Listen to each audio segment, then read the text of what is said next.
ala gabadha guurku way ogolaatay marka insha Allah gabadha guurku way ogolaatay marka insha Allah jimcaha soo doonayna jimcada ma dhow Allah na gaarsiin insha Allah ma dhow isdaji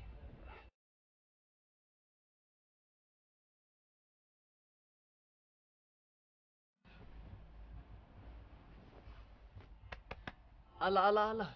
biri jimca miya naga seexnay imtixaan I can't wait wariyukan way ma naga seexnay imtixaan baa tahay jimcu waa biri insha Allah na gaarsiin meesha u socon waa adeynay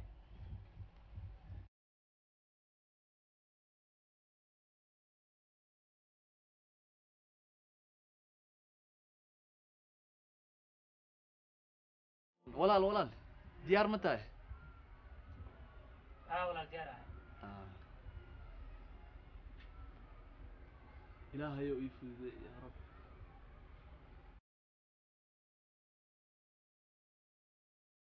bro bobsi gaariga si fiican u wad war imtixaan baa tahay shilana galsiin iyo gaari tartiib wadayna meesha waa gaareenaa war bobsi meesha waa ka dahnee ma waa gaareenaa insha Allah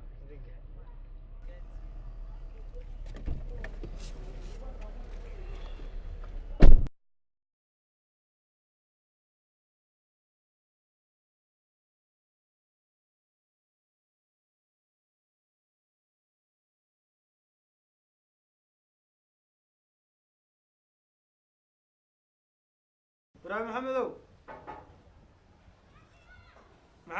كفر وراء الباب وتتقراي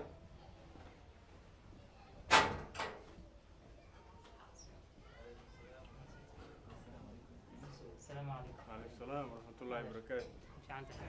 أنا درب سيتي الحمد لله شكرا رب في عنا سيتي الحمد لله ما شاء الله هيا wiilkan waa walaalkayga yar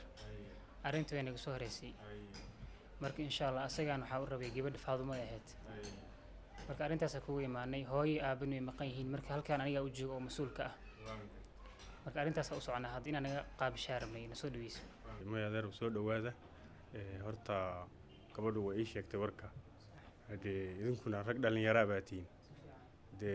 odayaal baa la rabay inaad keensataan marka maadaama rag dhalinyaro tiin dhimala haddana waa ina qaabilaya marka adeerayaal soo dhawaada waa sida inii sheegtay gabadha abaheed aniga waay marka adeerayaal hadii waxaan la isma garato isma wareysataa ka xun marka adeerayaal hadii waxaan rabaa inaad ii sheegtaan hadii ciidaa tihiin iyo meesha ka soo jeedaan reer qansax waa lagu yaqaanaa rag badan oo odayaal oo aan saaxiibanaha ku jira in awgeed la dhihi jiray odayaal badan baan isgaranaynaa marka soo dhawaada mar kale maasha Allah aad baan idin soo dhaweynayaa marka ninkan walaalkaa aan isbarano adeer magaca adeer macaan magacaygu waa Cabdiqani naam bal maxaad ka shaqaysaa oo shaqadaadu maxay tahay maxaad qabataa macallin quraan adeer macallin quraan waan gartaa adeer horta waa arrin aad wanaagsan waxaa la yidhi almuslimuuna calaa shuruudi rag wadaadaan waatiin oo xagga diinta inigaaba iga horeeya oo iga yaqaana marka anuu 2 shuruud baan wataa ama 2 shardi midka koowaad gabadha horta waa ina siiyey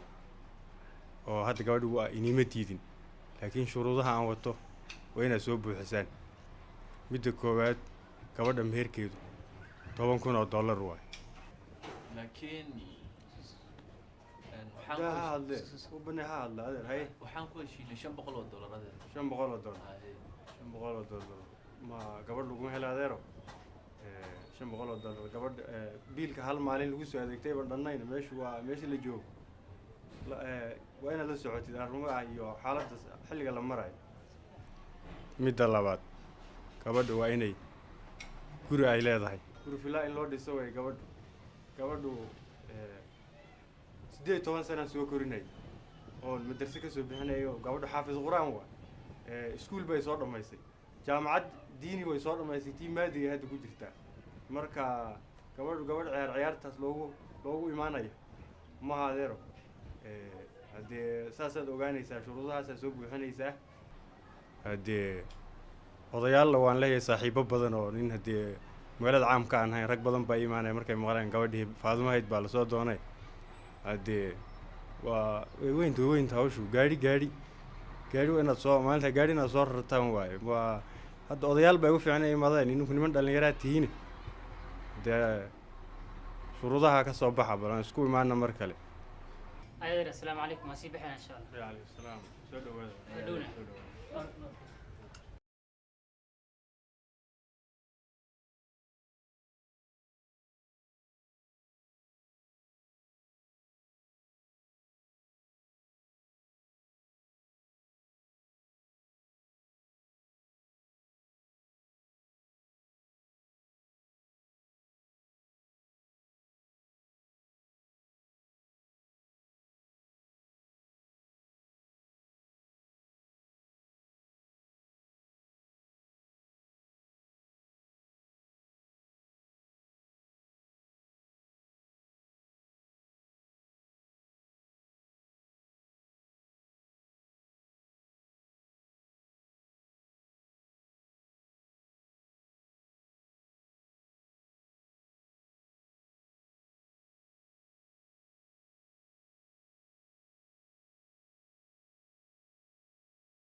ala gabadha guurku way ogolaatay